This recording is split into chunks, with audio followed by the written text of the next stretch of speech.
বিডিএসআর মিডিয়ায় আপনাকে স্বাগতম। আমরা আজকে শিখব গোসলের বয়ান, ফরজ গোসল কখন করতে হয়, ওয়াজিব গোসল কখন করতে হয়, সুন্নত গোসল কখন করতে হয় এবং ফরজ গোসলের নিয়ত এবং অর্থ সহ।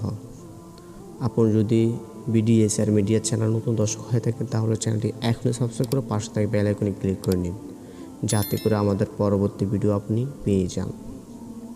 গোসলের বয়ান।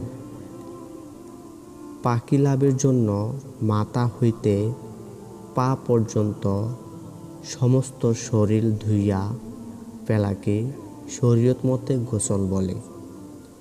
গোসল চারি প্রকার, যথা ফরজ গোসল, ওয়াজিব গোসল, সুন্নত ও মুস্তাহাব। ফরজ গোসল কখন করতে হয়?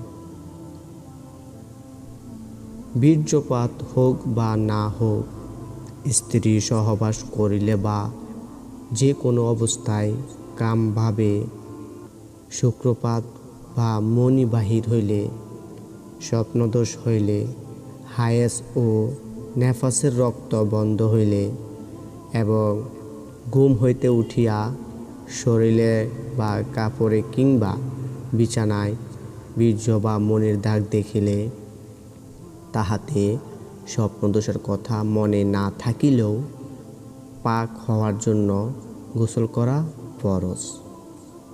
আমরা জানতে পারলাম ফরজ গোসল কখন করতে হয়। এখন জানবো ওয়াজিব গোসল কখন করানো হয়। ওয়াজিব গোসল হলো মৃত ব্যক্তিকে গোসল দেওয়া, এটি হলো ওয়াজিব গোসল। সুন্নত গোসল কখন করতে হয়?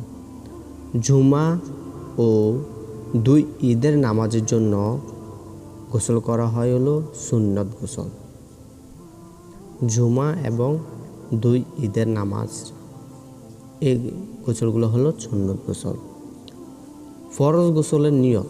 আমরা এখন শিখব ফরজ গোসলের নিয়ত। নাওয়াইতু আন আকসিলা লিরাফিল জানাবাহা।